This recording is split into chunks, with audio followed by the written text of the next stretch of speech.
Hmm? Ah! Oh. I tell you what, I'm 72 years old, man, and I've figured all this stuff out, so anybody can.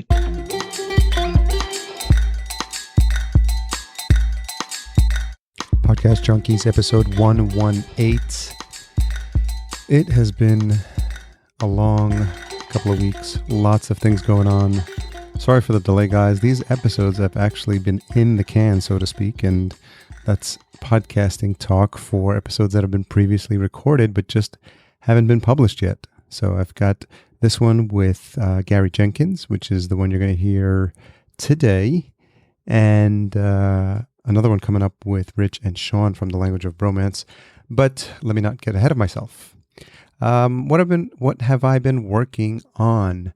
As many of you know already, I do have a full-time podcasting consultancy that I'm looking to expand, and I'm looking to also get involved with speaking publicly more, which some of you may have heard me talk about.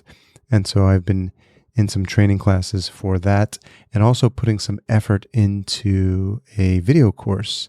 It's been something that's been on the shelf for about a year, and late in 2016, I really made a concerted effort to ask for help. So I signed up for some intensives that I just came back from. It was in Colorado Springs, and that's another 2 full days of training that was something that was taking up a lot of my time, and another reason why I haven't been able to get around to these episodes.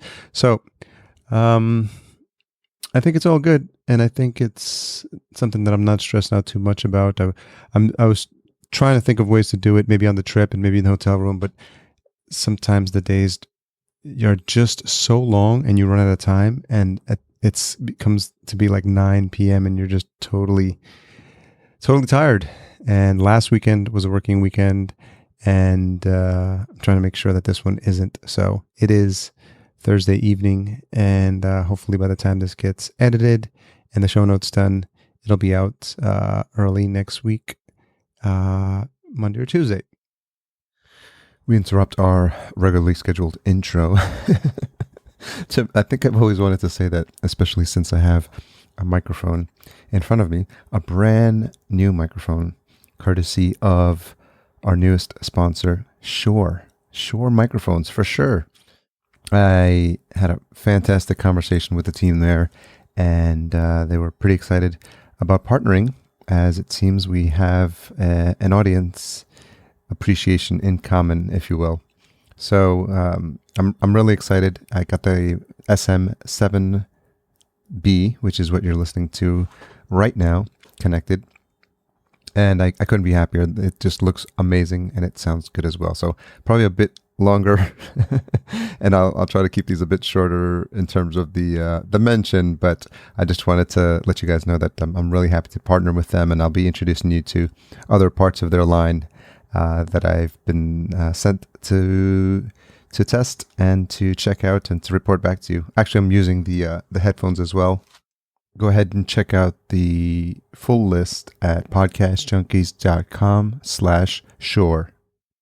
So Gary reached out to me via Twitter, and what was interesting is you may have heard me speak about the fact that I'm usually not a big fan of just cold reach outs, because I like to have some sort of connection with the guests, and I find that makes for a much more engaging conversation. But I was really surprised and really happy that I did, because I think he may be the oldest podcast junkie guest. I'd have to think back a bit on that one, but you'll hear him mentioned on the show, so it's no surprise he's 72. And his enthusiasm for learning new technologies and new platforms is really, really fun, and it's just engaging to be around, because you can tell that he has a really genuine interest in using these platforms like Twitter to find out how he can connect with new fans of his show. His podcast is called Gangland, and he's based out of Kansas City, and he focuses on mob stories from the west side of the country, as opposed to the more common ones that we hear about in in the East Side in Chicago and New York City. And it comes from his 25 years of being on the force. And as you might imagine, when someone spends that much time, he's got, in that job, he's got a lot of stories to tell. So we dove into a couple, and we dove into the origins of the podcast and a little bit about his co-host, Aaron. And all in all, it was a really fun time, and I'm really glad I got to connect with him. I think I'm going to see if we meet up at probably Podcast Movement, but I really think you're going to enjoy this. His enthusiasm is something that we all could learn a lesson from. So stay tuned to the end of the episode for our retention hashtag. And now that I think about it, I may have just jumped into this episode. If you're new to the show, I'm Harry Duran, and this is Podcast Junkies. New episodes every week-ish, given what's going on in my world. But as always, focused on trying to get back on track. And I hope you enjoy this conversation. Last but not least, we are also sponsored by Podbean. I had a nice follow-up with the team there as well in the last few weeks, and I was really impressed at the level at which they're digging into the feedback from podcasters. So head on over to podbean.com/podcastjunkies. So we could just jump into it. Okay, let's do it. So, Gary Jenkins, thank you for joining me on Podcast Junkies. Well, it's my pleasure to be here. I started listening to your show, I don't know when I first started doing this, or maybe not that long ago, but at least a year or so ago. And I've always enjoyed listening to you interview podcasters to see, how it works for other people. Yeah, it was interesting because this is such a tight-knit community, and eventually you start to cross paths with people who are friends of friends. Yeah. And you actually reached out to me via Twitter. Right. I do a lot of tweeting of my stuff because I'm linked from Instagram. I tell you what, I'm 72 years old, man, and I've figured all this stuff out, so anybody can. It's Instagram automatically goes to Twitter, it goes to Facebook, and my Facebook, one way I do it goes to Twitter. So I've gotten some Twitter fans, and I've made a lot of contacts on Twitter, mainly with other podcasters, though, but a few other fans. Yeah, it's interesting. What's interesting, Gary, is that, as the show grows, people find out about it. And sometimes I get requests from people who obviously have never listened to it because they're trying to pitch me like someone that does sales and they want to talk about their book. And I usually respond. What I've been responding now with lately is, "Oh, tell me what your favorite episode is," because then if they can't answer that, then trying to get some free publicity. The one that got me, I got to answer that because the one that got me when I tweeted you, that's the second time I tweeted you. Actually, when I tweeted you back, I gave you a little more personal information. Was that lady Katie that was just on there? She had so much energy, and I could see that kind of. That getting in touch with oneself and how you use that to, increase your energy to create things. And I thought, well, I've done some of that stuff. And so that makes me a more interesting person. Well, I imagine that's not the only thing that makes you an interesting person. I mean, you've been in law enforcement for 25 years, roughly? Is that about? I was. I retired in 1996, started in 1971, spent 13 years investigating organized crime. So that was kind of my primary job for those 13 of those 25 years. And where do you call home now? Kansas City, Missouri. And so what I've noticed about the podcast is that you've focused, one of the focuses is on the mafia, but not the traditional mafia as most people would recognize it from the movies, but I think it's the mafia from the west side of the country. Right. I've done a little bit. I did few episodes on Murder Incorporated, which is out of New York, but primarily Chicago. I have a huge following in Chicago. They have a huge we call it the Outfit in Chicago, a huge Outfit fan base and Facebook pages, and it's just been unbelievable the number of fans there are in Chicago, and they're all getting to know me, and the Facebook page administrators are getting to know me. We exchange information, and I've gotten some guests that have phoned in because we try to use either the policemen who investigated these crimes or the criminals themselves who have now gone into witness protection or gone straight and written a book. And that's kind of our motto, is out of the mouths of the men that did it. I got a huge response out of an LA mob thing I did. I promoted it on Facebook, And that thing, I think it has actually got the most downloads right now of any, and in a short period of time, because there's such a huge population stream down there. Yeah. So that's that's been my primary focus. That and serial killers. I'm just getting into serial killers. There's a huge fan base out there. People love serial killers. Go figure. But what was interesting is that when you first reached out and I saw the name of the podcast, I know that there's a big desire for people to dig deep into the history of these serial killers, and there's a lot of popular shows out there that delve into the topic. And so I was a little hesitant because I hadn't listened to the show yet, and I thought it was just I think there's a part of me that sort of is averse to shining a spotlight or glamorizing this aspect of crime. But I think after listening to a couple of your episodes, it's clear that you're on the side of just telling the stories of these people and the wrongs they did and the interesting stories that come out as a result of doing this for 25 years. That's what I try to do. Tell the history of it in an entertaining way, and not particularly glamorizing or denigrating the people. I'm careful, and sometimes I'll point out that these were people too, and they had wives and cousins and children, and every once in a while that'll pop up. And plus I like to do it as a police procedural type. How do the police really look at these things, and how do you investigate these kinds of crimes? So that's been kind of the way I've looked at it.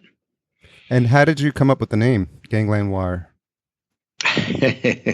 I did a documentary film. I was sitting in a hotel room in Las Vegas with my son, who flew in from Texas, who was going to be our grip and our guy that set everything up. And the guy had hired to video the interviews. And this was about the Midwest mobs are skimming a lot of money out of Las Vegas back in the 70s. And so I had several people lined up, retired FBI agents and a true crime author from out there, and an expert, a historical expert, Mike Green. And we were sitting in a hotel room talking about, we were making a documentary film about this area, kind of the backstory behind the film Casino. And so we were talking I loved The Wire. We all loved The Wire at the time. And it was about wiretapping, and my documentary film is about wiretapping, basically, and how you use wiretaps to gather information and on mafia guys, and have a lot of old wiretaps, clips from wiretaps that I've gotten from the FBI and that I use in the film. And we're sitting around talking, and I don't know, we're just batting names back and forth. And finally, between the three of us, we came up with The Wire, and then we got to something to go with The Wire, and so we came up with Gangland Wire. So that's a long answer. I think it's fascinating because obviously new podcasters is trying to name their show, and they, any insight we can get into the thought process, into how people put it together. I mean, my show is just a result of me thinking, well, I'm a podcast junkie. Yeah. And sometimes you'd be surprised at the names that are still available. Yeah, really. Oh, that's a great name. I became a podcast junkie myself when I first listened to them. I never related that I would have one, but I love Serial, of course. We all got hooked on Serial. Yeah. And then I found these other true crime podcasts, and I thought, well, man, I've got great stories. And I do these shows on, I'll show the movie and then answer questions, or I'll show little clips from the movie at libraries or Rotary clubs, and then just talk a little more about it. And I noticed that people would just be entranced with me telling these stories. So I thought, well, I'm going to try podcasting. Talk to me a little bit about that process, because as you mentioned, you're not afraid of technology, and obviously you're active on social media. But I'm wondering, when you realized that it was something that would help you continue to tell the stories. You've written 2 books, you've produced a documentary. And so I see this, it's funny how this is almost like the next logical step. And you're at the cutting edge in terms of communication, because it used to be blogs, but now it's podcasts, as a way of telling the story. So when you were thinking about the podcast, when was the moment that you thought that this was something that you could do yourself? I had blogged for a long time, but I just didn't feel like, just off my website, and I just didn't feel like people were taking the time to really read it. And I know a little bit about people's attention span, and I know they like to be entertained. They like these stories, and not everybody wants to slog through, a kind of a police report, if you will. I'm no Ernest Hemingway. I'm a good police report writer. Yeah. And, just the facts, ma'am. But, and I don't know, I just know, I think it was a combination of noting how people were responding to me when I would talk in person. Okay. And I had other people give me feedback and said, you got those people, you got them in your hand. They are listening to you, and there's no coughing, there's no getting up and going out. They're watching. And I started noticing, and they were watching me, and they were asking good, solid questions. That's how you know if you got your audience, and when they start asking good, solid questions, you know that they're listening, and you stirred them in some manner and that. And if they, don't start coughing and shifting. So I just knew I had a little bit of skill in this area. And I've been frantically trying to get my message outside of Kansas City. It's easy. I can snag a lot of people in Kansas City because I've been in Kansas City all my life. I know a lot of people, and I have a big following in Kansas City. But how do it's a limited market, Kansas City is. And I want to do a book. Maybe I want to do another true crime documentary film or a true crime book, or just and how do I get my message outside of Kansas City? That's been my mission ever since I did that movie, the documentary Gangland Wire. And Amazon's been a huge help because they can rent it for $1.99, and they continue to do that month after month. And so I know it's getting outside of Kansas City, but the podcasting, I realize, is reaching around the whole world. As I started to investigate, I got hooked on them, became the junkie. Yeah. And then I investigated in the podcast, how does this work and what does this even mean? And then I noticed people were reaching out for a minimal amount of money through the whole world. So now, 2.5 years later, 2 years later, I've got fans. I just got a message from a guy in Scotland, and I've gotten them from Norway and Wow. Mainly Australia and England and all over the mainly English speaking world. And they get hold of me, and they like it. And so I realized that, this is this really inexpensive format that allows me to reach out to the whole world. So can you tell me a little bit about your co-host, Aaron? Oh, Aaron. Aaron's an interesting guy. Aaron is a guy that I could never be. I had to work for the government to get some kind of solid, a pension, shall we say, and some savings. Well, Aaron has always, he was a comedian. And he, it's tough. And, there's a lot of competition out there. And so he's been a comedian, still does gigs once in a while. And it's, it's just not going where he can earn a living wage. He's got some connections, but it's just tough to do. So, but he also started this internet radio show he has on Monday nights that he does as a live stream. And only recently he's kind of had it archived it where I think people can now run it more like a podcast where you can get it on demand. I've been calling my podcast on demand radio, by the way, because podcasts, people get a little scared off. I may have heard that on your show or one of your show like this. People don't understand that word podcast. Older people do understand on demand radio. But Aaron, I met him. He was working for the local film society that a lot of people I've belonged to, and there's a lot of people that want to make films and want to be actors, and we have a meeting like once a month. I haven't been for quite a while. I think once a month they have a meeting, and people go out and drink afterwards, and they make connections and network, and they sponsor film festivals. And I met him there, and I was renting equipment. I first started doing little documentaries. I did some other documentaries. I was learning the process, and I met him there, and he was doing the guy renting them out, and we just became friends. And over the years, and I knew about his radio show because he'd had me on it a couple of times over some other things I've done. I'm just kind of an interesting guest for different guests. He does independent, unsigned music. So then he'll throw me on every once in a while and ask some police questions, or there's some police controversy going on as a kind of a drive time, pattern deal with his independent unsigned music musicians that he plays, or they'll be there.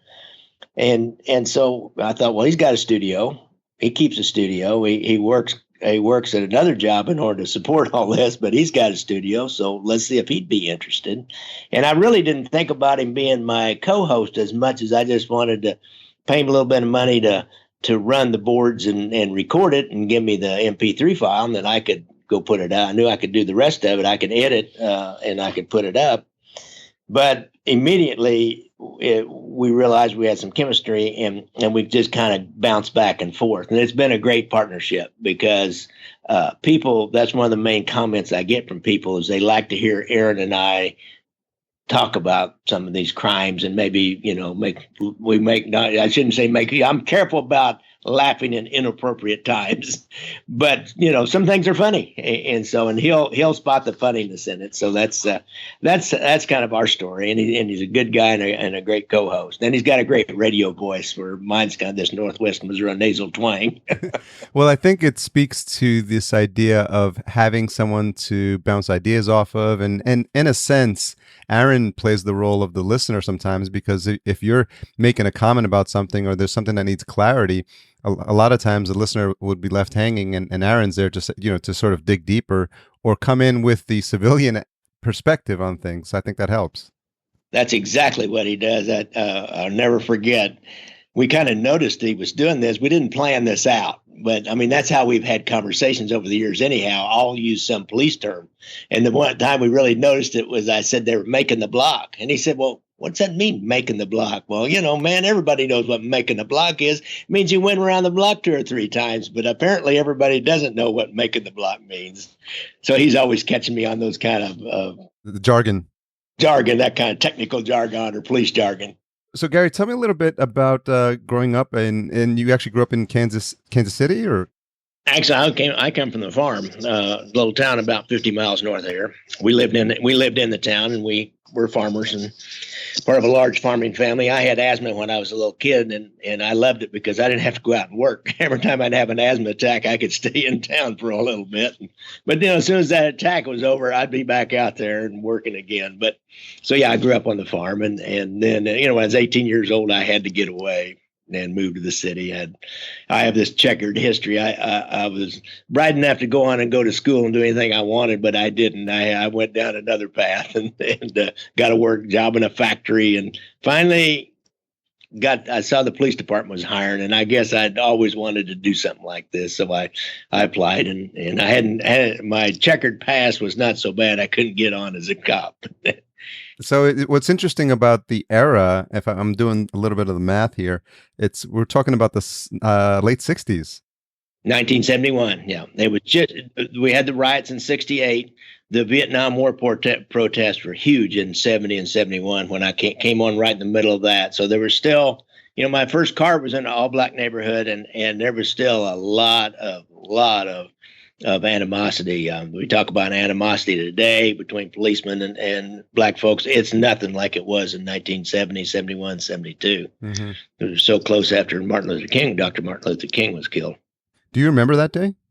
Oh yeah, I wasn't a policeman then. It was 1968, April. I can't remember the exact date, but I was working at the Ford plant. I guess one of the main as a assembly line employee with a lot of other assembly line employees. And the thing I remember, they had to shut down that night because most of the black guys couldn't get into work, or they elected not to. Some people said they elected not to. It was always, a little bit of that kind of white versus black thing. There always is. But I think a lot of them just were scared to leave their homes and their neighborhoods that night. And so, and then we were shut down the next night too. So I paid a lot of attention to it. It really affected, even me way out in the suburbs, it affected all of us. Yeah, it's one of those seminal moments, like everyone remembers, when JFK got shot, and it depends on the generation, Martin Luther King, for me, it was the Challenger explosion. And obviously, everyone in the country remembers 9/11. 9/11, yeah. They have, these are moments that in some way or another sort of have us think of ourselves as a smaller, you get the small town feel. I was in New York City at the time, and I was on the rooftop of my building watching the towers go down, and it literally for the first time felt like I was in a small town. The next couple of days you would say hi to the people in the street, and everyone was looking out for each other, and you come from a small town, so that's not nothing new to you, but I'm wondering how you've seen the change in that over the decades, of people moving into the cities and maybe feeling more isolated, and if you see that there's a return to maybe just being more neighborly, if you will.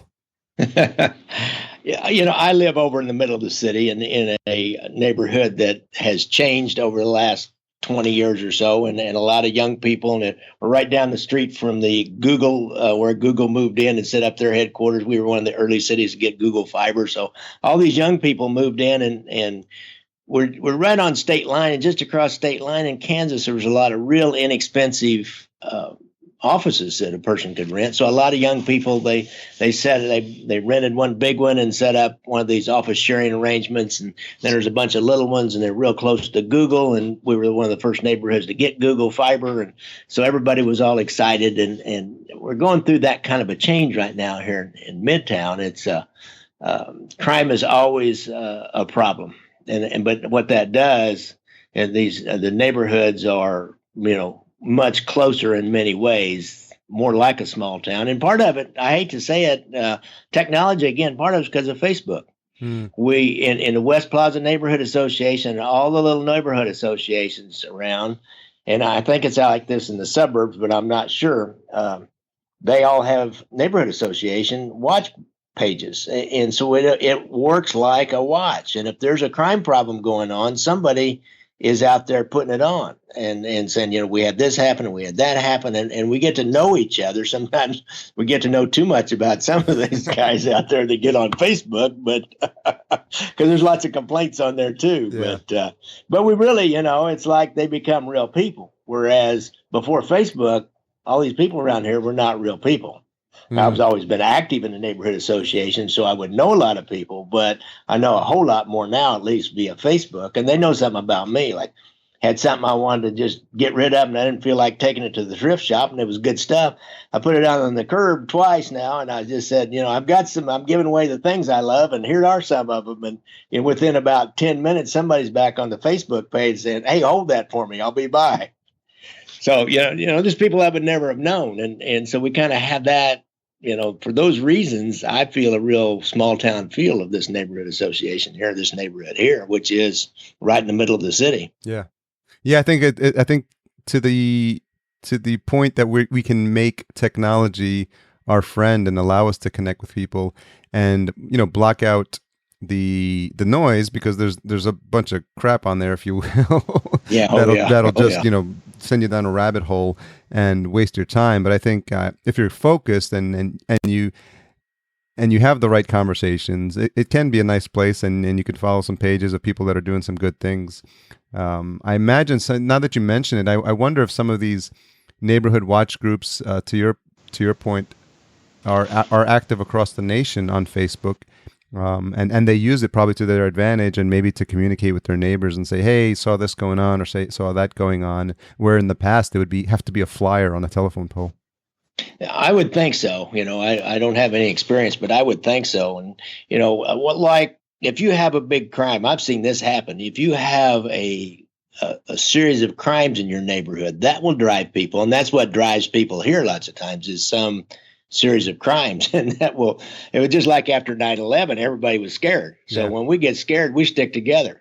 I mean, we're pack animals, we're herd animals, and we get safety in the herd. Now, when we don't feel so scared, then sometimes I'll retreat into my own ego and think, hey, I can take care of this.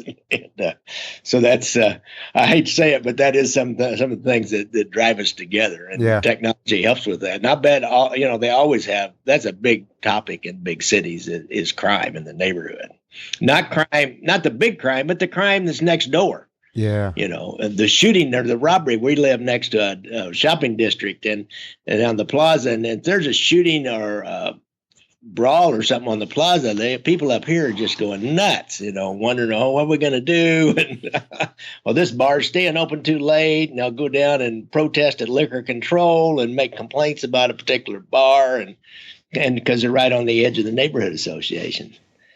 What I thought was interesting is, as you were wrapping up your career, you had a discussion with Aaron about your move into community policing, and you talked about an incident where you stopped a couple of young kids, and I think it was the moment that you realized that You Yeah. didn't want to do that anymore. Could you tell? Yes. Could you tell that story That was again? that was a seminal moment for me. Talk about one that'll stick in my memory. Uh, Man, I was, you could get this overtime, and I was managing the overtime. It was a weed and seed program. We would weed out the criminals by throwing a lot of extra policemen into a particular area, and then we had other money that would through the community policing people that would then go in and like they formed a police athletic league out of that, and some things like that in this neighborhood, and do positive things and work with the neighborhood groups. So you could work 8 hours overtime, which is pretty good money. I was a sergeant at the time, and I could make pretty good money in it. And I just kind of drove around and hit all the hot spots where there'd been a lot of crime reported, and that had a visible presence in that area. And or do something if it was needed. Usually didn't have to do anything because as soon as they see you drive in, everybody just lays low and takes off. You've seen it on the wire, 5050, and they're gone. So I drive up through this little park, and I wasn't paying any attention, and I didn't even know what I knew about where I was. But usually, as a policeman, you need to know what address you're at all the time about the cross sections. And I didn't remember if I pulled in off of 25th or 27th. Pull in this park, and I see these two cars parked, and one of them has a official Kansas state tag, like it's owned by the state of Kansas, like a minivan. And I thought, oh, well, but there's another car behind it, and there's three guys standing around there talking. They just didn't quite look right. Yeah, I can't explain it. They didn't look right. So I had to go down the street and turn around and come back, and they're giving me what we call the fisheye, and that's when you may know that term. That's when they're like looking at you like, oh, Yeah. and so I pull up and I just say, hey, what's going on, man? They said, oh, nothing. And I don't know. They just were getting hinky. And as I'm standing there and I step up outside my car, one of them takes off running. It's like, well, where am I? I need some help. What am I? I got two guys standing here, two cars, me. I pull my gun out and I said, okay, put your hands up against the car. So I get my radio in the other hand. I said, okay, I got two guys held at gunpoint. I don't know what's going on.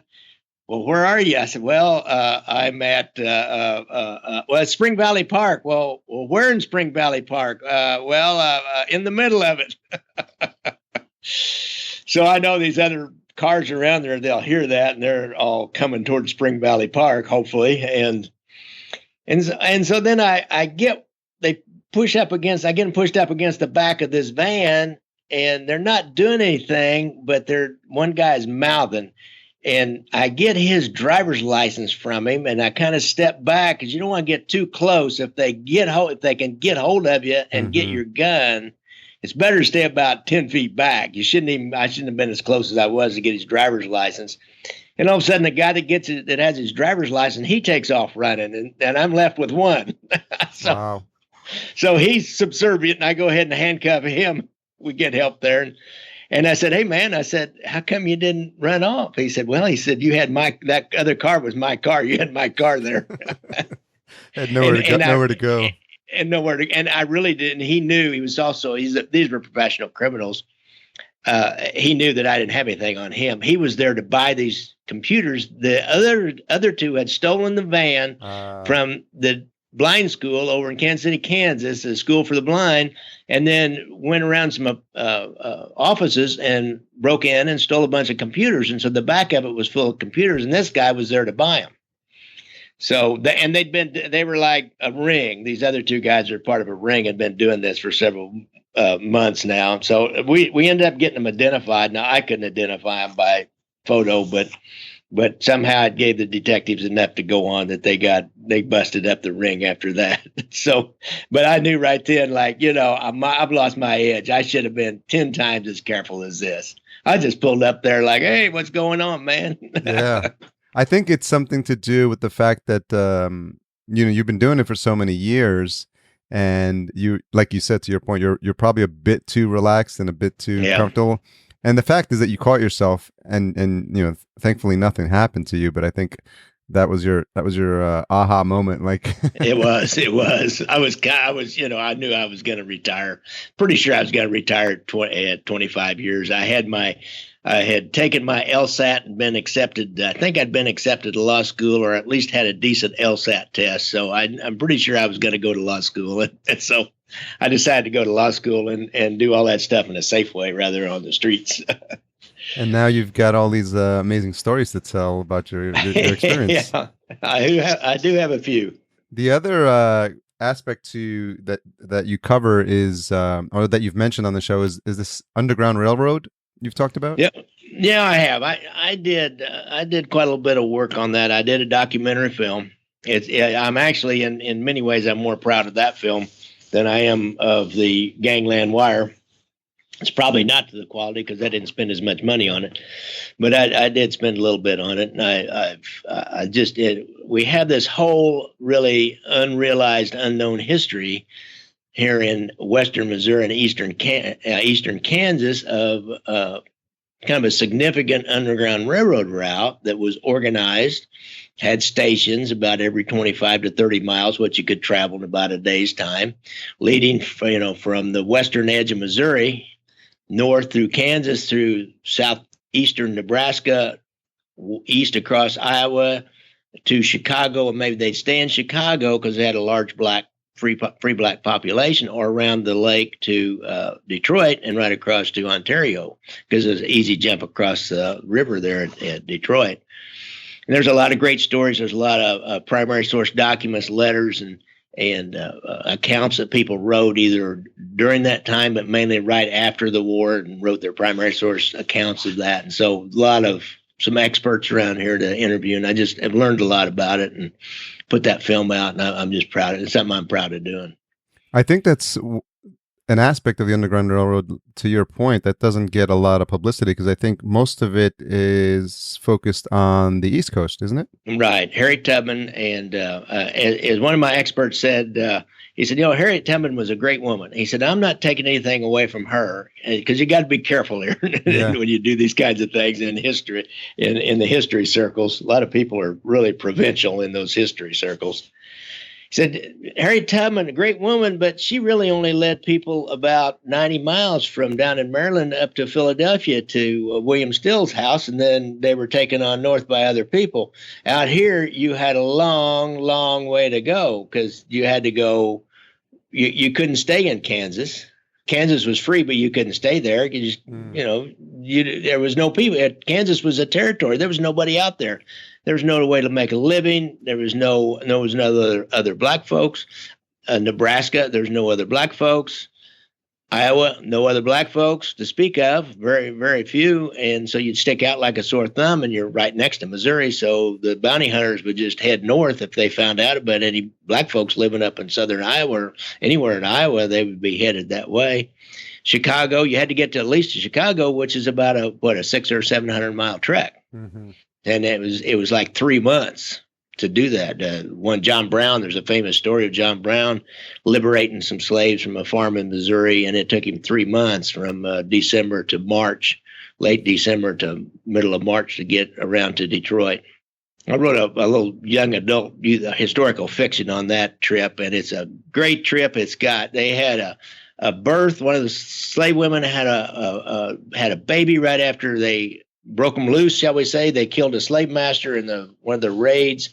They had a battle with a bunch of Missourians in which no shots were fired, and all the Missourians ran off. And I shouldn't say that, I'm a Missourian, but they did run off. They were scared of John Brown. Goes on north and across Iowa. A young couple, the slave couple, get married along the way by Justice of the Peace up in Iowa. Go on. Alan Pickerton, the famous detective, helps them get from Chicago because he had a coopery. He made barrels in West Dundee, Illinois, which is now a suburb of Chicago, and then around to Detroit and across to Detroit. So that's a heck of a story. Yeah, that sounds great. I can't get many people interested in it, but it's a heck of a story. Have you always been a student of history? I have. I loved history when I was a kid. I've always loved history. I never understood all those guys that say, "Oh, I hate history." I've loved history. There's a a previous guest by the name of Liz Covart. She's got a great podcast called Benjamin Franklin's World, and it's about the times of Benjamin Franklin, not just about him. Really? Yeah, and she's doing really well, and she's just someone else.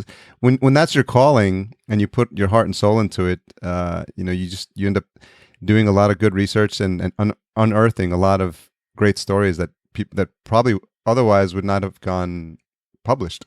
Right, exactly. Even with this mob stuff, just a lot of stories or crime stuff that would, how they were intertwined with government and the politics all the way up to the 50s, and how that affected society. It's some pretty amazing stories.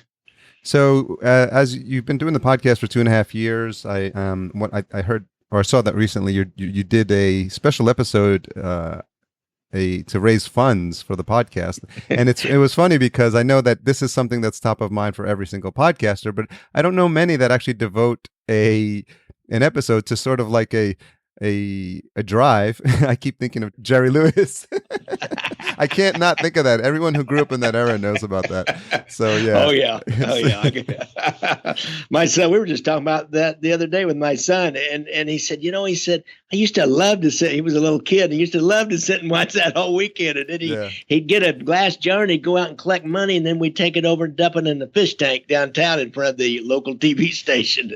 So it worked. So we did, yeah. I took it really from the public TV pledge drives, and so I didn't just ask for money. I asked a little more for money than normal, and told him I had some page set up. I've got a Patreon page set up, but I haven't actually launched it. I've got to do that. I just thought about doing that today. So I just started this thing.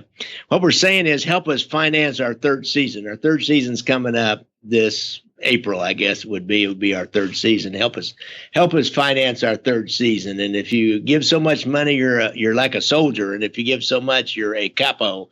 And if you give so much, you're a don. If you give enough, you're a capo di tutti di capi. And so but in the middle of that, I told a couple of mob stories too. I just didn't burden people with just me asking for money and Aaron asking for money. I told a couple of mob stories too. Well, I think there are no hard and fast rules with podcasting, as you probably have come to discover. So everyone has runs their own race, and to the extent that they can be creative in the way that they support their show and monetize their show. I know another previous guest, Jen Briney, has a Congressional Dish, and she reads the congressional bills on the air, and she deep dives on them, and she is not shy about telling people, you guys have told me you love this show, and I'm telling you that you need to support the show. She has people send her checks. So if you ever want to hear what she does, listen to one of her episodes. I'll have to listen to that one. One of it towards the tail end, she actually reads off the people who donate. Okay, this month I got $50 from Jim. I got $100 from she reads them off, and she's like, and she tells people, okay, this is the part where I thank my sponsors. If you don't want to hear it, you can end the podcast right now, but I'm going to tell you right now, I'm spending the next 15 minutes reading off a bunch of names, and so that's a good idea. Yeah, she just tells it like it is. I've always been a little bit, I'm a little bit hesitant about that, but I don't know. I think I do thank people periodically. One of the things that I think as a public service effort that we can do for the listeners is to clear up this myth that I heard recently you and Aaron talking about the asking a undercover police officer if they're a cop. If they're a cop. So once and for all, can you clear up that for us? I can clear that up. I have to answer, yes, I'm a cop. No, we'll clear that up right now. You do not have to answer that you're a cop. You can lie to people. Matter of fact, a policeman, there's a court case on this, even in a interrogation setting, in order to try to get a confession, you can lie to people. Wow. So Supreme Court says it's okay that a cop can lie to people under certain circumstances. Yeah. But don't lie to your boss. No, you don't want to do that. Well, it seems like you're making some progress with the show. Like you said, the fact that you're getting comments, it's always a nice sign as a podcaster when you can get feedback of any kind. And the fact that you're getting it from other countries, I think part of that might be just the fascination with American crime and the gangster glorifying, unfortunately, but I think it's a part of that is really fascinating for people from other countries. Oh yeah, in England, they're huge fans in England and organized crime. Yes, there's one Facebook page, the National Crime Syndicate. That guy that started that's actually from England. It's got like 30,000 fans. So okay. It started in England. It's got a huge following in England as well as the United States. It's just it's huge in England. I've heard you starting to add some music. I think it was it was one of the earlier episodes, but I think every now and then you've got some music. Is that Aaron's influence or your influence? Oh, it's probably mine more from the way I did my documentary films. You always put some mood music, and so I've tried that. I didn't do a very good job early on, I didn't think, and then I kind of backed off. Well, I'm starting in again, and I'm trying to be more skillful about it. If I could get enough sponsors, or I'd just hire a sound designer. Yeah. But I'm gonna try to spend a little more time with that. I'm done with that book. I spent a lot of time over the last 3 or 4 months working on that book, and I don't have anything to do right now but a few traffic tickets as a lawyer and the podcast. And so I'm gonna spend a little more time trying to do a little sound design. I'm not going back to any sound effects. I tried that. I don't know. I don't think it worked very well. I had one guy said I had cheesy sound effects. He made a comment and read it, but it's kind of a good podcast. It sounds like an old cop telling war stories over a beer, but they got some kind of cheesy sound effects. Well, you got to listen to your audience sometimes, right? Yeah, you do. Yes, you do. But I we're doing really good. Yeah. I mean, it's the listeners, the unique downloads has probably more than tripled in the last year. That's great. So, if we can do this one more year in a row, we're on the way to getting some kind of decent sponsors, and then we can pay the rent on the studio. Yeah. Well, I think like all podcasters, I think they have to be in it for the long haul because it is a slow and steady race. And I think everyone who jumps in and thinks it's going to be 3 months and 6 months and they're going to get tens or 50,000 downloads and sponsors are going to come running to them. They're in for a reality check. And that's why they have the term pod fading, because most people don't make it past episode 7 when they realize how much work is involved. Yeah, I agree. As I've done this and asked people who, find some people who've been a little bit successful and read everything I can on it, it's having good quality content that your particular niche likes and enjoys. And keep that solid coming up at least once a week or so, maybe at least twice a month, but probably at least once a week, and just keep going. And either it's going to go or it's not. Now, I do a lot of social media marketing stuff. I'll spend 30 or 40 minutes every morning doing that, but that's relatively painless. And so that's the only way I see to make it. Yeah, that's really important. A lot of people don't spend the time to actually make those connections and reply back to the people that are commenting, and the fact that you're actually putting in the time is probably paying back in terms of the growth of the show, the growth of your social media, and the fact that we connected on social media just means that you're active there and you're looking to make connections where it makes sense.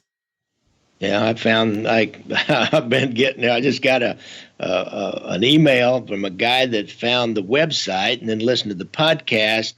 And he's a former criminal from Kansas City that wrote a book and then put it aside for a long time. And now I've enthused him to get back into it. And I knew we had a lot of mutual acquaintances, shall we say, from back in the day. I didn't really remember him, but he was a professional crook hooked up with some mob guys, or a mob guy in particular. So I'm looking forward to having a more relationship with him and probably use him as a guest, because I like having those ex-crooks as guests. Yeah, it's funny that you get both sides of the story, which is really interesting. Yeah. When I became a lawyer, I learned that, it's just the same. You're just on one side or the other, but it's a game. Yeah, it is. A couple of questions as we wrap up. What is the one most misunderstood thing about you? Oh God, that's a tough one. The most misunderstood, that I'm probably not quite as macho and in control and tough as I like to come across. Okay. People just assume that because you were in law enforcement. Mainly because I was a cop, and and when you do that for 25 years, you talk a certain way, and I carry myself. I know I carry myself a certain way, and I'll talk a certain way. But I mean, as I said in that one, I'm kind of a semi-Buddhist. I go to a silent retreat once a year. I meditate on a regular basis, and I haven't had a drink or a drug in 32 years, so I'm not, not quite that hard charging young guy that I used to be. How have you found that the Buddhist practice has helped you? I think to be able to, in some words, to not listen to every thought that I have come up, every negative thought. Many times when you do creative work, negative thoughts will overwhelm me. I mean, every once in a while, it's just like, God, this is just crap. I can't do as good as this person or that. I'll compare myself to people I know that are doing better in the same kind of genre. And I'll just say, wait a minute. That's just your mind telling you that. And so when a person sits in meditation and they just focus on their breathing, they'll notice how these thoughts just come up and they pass. The thoughts like that, negative thoughts will just come up, and they'll just, if I let them go and don't base, just continually to build a thought tree on them, don't say, oh yeah, I'm terrible and here's why, and then start building a case why I'm terrible. If I'll just let that go and go back and just breathe a little bit, and then maybe even turn my mind to positive things about some of the comments I've got. I mean, I've gotten this one guy says, I can barely wait for the next episode to come out. And so if you've got one person telling you that, there must be, 20 out there that feel the same way. It's been my experience. So just to not let those negative thoughts overwhelm me. It's easy to do. Yeah, I totally agree. And the fact that, I mean, for me, I meditate every morning, and I notice the days when I don't do it. And it's a great way to start the day. It grounds you, and it makes you realize that it's not all about you. Because a lot of times when you get upset, it's really your ego that's getting upset because you want things to go your way, and that's not how life is. Yeah. We're all big babies. We're all 5-year-old millionaires on the inside sometimes, and think everything should go my way and I should have enough money to do anything I want. If I'm not, then, there's something wrong. Yeah. What have you changed your mind about recently? Trying to change my mind about. Oh, I've changed my mind about young people, teenagers in particular. I have a granddaughter that's kind of, she's going from this 12 to 16 in 6 months. And so she's had some upheaval in her life. And so it's caused me to look at my kind of judgment on young people. And I investigated kind of some of the things the bands she likes now and the kind of subculture she's getting into. And I've changed my mind. I was would been really derogatory and judgmental about that. But when I opened my mind up to this kind of a thing, and I realized, well, all of a sudden I thought, well, it's no different from any other new generation. They have different music. They have different things they're interested in. And so, it was easy, being an old codger, I wanted to study hard and, go to Harvard and, get her law degree and then come back and make me proud. And I have to realize that she's more of an artist and I have to accept and support that. So that would come on a personal basis, but on a larger basis, to not be quite so judgmental of a subculture that's different than me that I don't really understand. That's hard to, you just got to always monitor. I just always have to monitor myself on those kinds of things because it's easier to feel superior. Yeah, I think it just comes down to having an open mind. And at the end of the day, the best way to deal with some of those situations is put yourself in the other person's shoes. Yeah. And, what's the quote about walking a mile in another man's shoes? Yeah. Yeah. I think Elvis said that, didn't he? He might have. Well, Gary, I've really enjoyed this conversation. I'm glad you reached out. As you might imagine, it's hard to keep tabs of all the great podcasts that are going out there and all the fantastic personalities behind the microphone. So even taking your advice to heart, I think sometimes I just need to be more open about making new friends and giving the opportunity to just engage with my fellow podcasters, because we're all, in the same ocean, trying to move forward and trying to build our shows forward. And I think any opportunity we can get to make new connections and for the benefit of our audiences, I think is a good thing. Oh, I agree. I always tell other people in this podcasting business, I try to make connections with them, or even in this entertainment business, a rising tide floats all boats. Yeah. And we can all make the tide rise. And there's more than enough to go around, but sometimes people don't believe that. They live in fear, but that's, I don't have to worry about that because I don't. Yeah, I think it's what I like to call the abundance mindset. Like there's the pie's big enough. There's slices there for everyone, and we don't need to be crabs in a bucket trying to each get our own. I think if we all trying to make each other better, I think the world itself will be a better place as well, and maybe less crime in the future. Yeah, I agree. I wouldn't have as much to talk about then if we had less crime.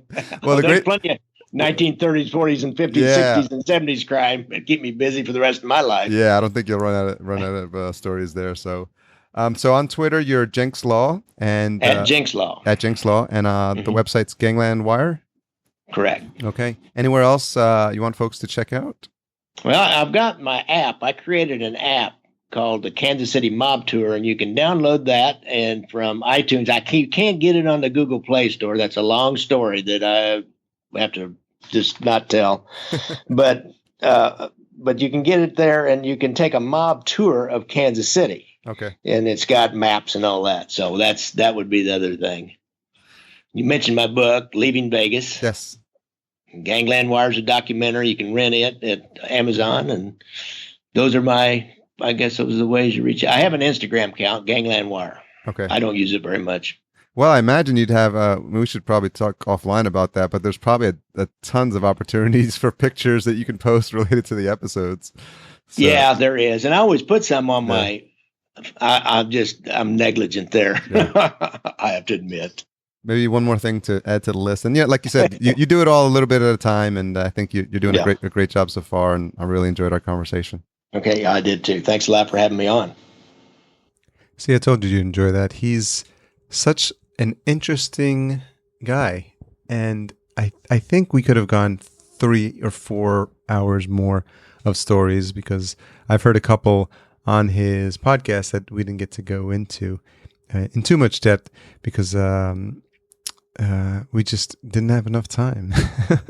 I know in the past I've talked about not cutting a conversation off, but I actually had a couple of things booked that day. So I really that's the one of the few times that I really had a hard stop. And I'm just glad that I got to know him, and I'm glad I'm sharing his story with you, because I think it'll be inspiring for you, especially for those that are wondering how to connect with your audience and how committed you need to be to ensure that you do this day in and day out, and you do it because you're passionate about it, as Gary is.